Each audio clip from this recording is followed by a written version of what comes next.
You know, in a world that is all about clicks, scrolls, and digital ads, what if I told you the most viral piece of marketing wasn't some online video or a meme, but a physical billboard driving around a city? Yeah. Today we're going to break down how one team used a straight-up scientific framework to turn a dying medium into an absolute masterclass on what makes things catch on. So we start right here, with the creator's own words right after his project was finished. And what's so fascinating about this is that it wasn't just an ad. No, it was the results of a very deliberate psychological experiment to engineer a viral hit completely from scratch. And that's the big question, right? I mean, pretty much every marketing budget has moved online to SEO and social media. Print is, well, it's seen as a relic. So why go backward? Why on earth would you place a bet on a billboard? Well, the philosophy behind it was actually pretty simple. When everyone zigs, you zag. Instead of trying to compete in that super crowded digital space, the whole idea was to stand out by using a medium everyone else was ignoring. This wasn't just a whim. It was a really calculated risk. The team wasn't just, going in blind. They had a playbook. Jonah Berger's best-selling book, Contagious. It lays out this amazing framework for why things go viral, and the mission was to hit every single principle in that book. And this brings us to the framework itself. See, the core idea here is that virality isn't just random luck, it's a science. The book lays out 6 key ingredients. It's like a checklist, really, that can dramatically increase the chances of something catching on. So, here they are, the 6 principles: practical value, public, social currency, stories, emotion, and triggers. The team's mission was, let's be honest, audacious, to bake every single one of these into one single perfect ad. Okay, so how did they actually do it? Let's get into it. The first phase of building this ad was all about weaving these principles right into its DNA, and they started with the most straightforward one. First up, practical value. Now this one's simple. It's basically news you can use. Think life hacks or useful tips. In this case, the value was just immense. A completely free SEO course from Ahrefs that has genuinely built careers and changed people's lives. Inherently useful? Absolutely. Check.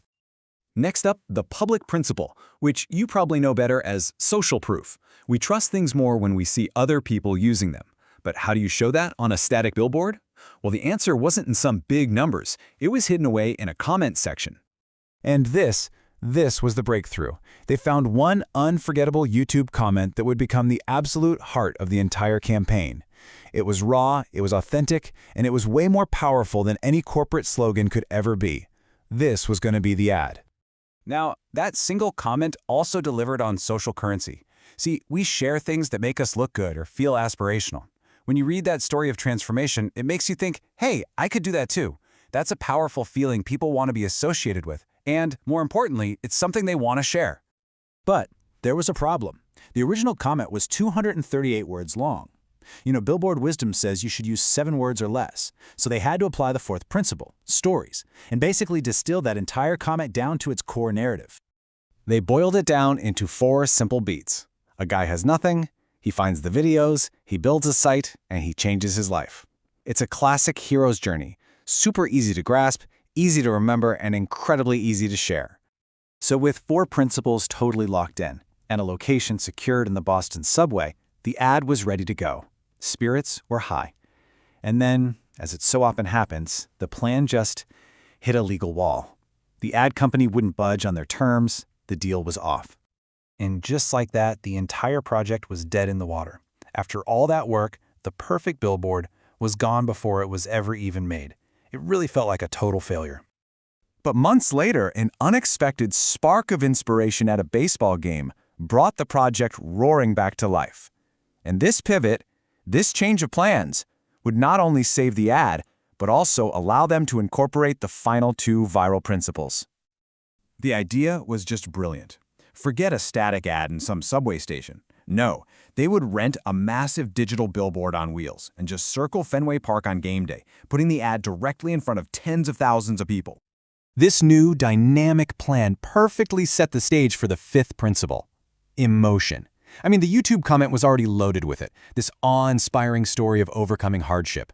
It's the kind of narrative that amps you up and makes you want to take action. And finally, we get to the hardest principle of all, triggers. A trigger is a cue in our everyday environment that reminds us of an idea. For example, when NASA landed a rover on Mars, sales of Mars candy bars shot up. That's a trigger. But what on earth could their trigger be? Their solution was so clever. It was a simple detail from the original comet, the mattress. The story began with a guy who had nothing but his mattress. It's an object people see every single day, creating this constant, subtle reminder of the story. Top of mind, tip of tongue. So the Billboard truck was a huge success. It circled the stadium, it got reactions, and it spread the story. But if you've been paying close attention, you might be wondering, was the billboard itself actually the point? Was the real goal just to get a few eyeballs on a truck driving around Boston? Or was something much bigger, something much more clever at play here? And here it is, the big reveal. The billboard was never the hero. It was a prop. The real viral product wasn't the ad on the truck.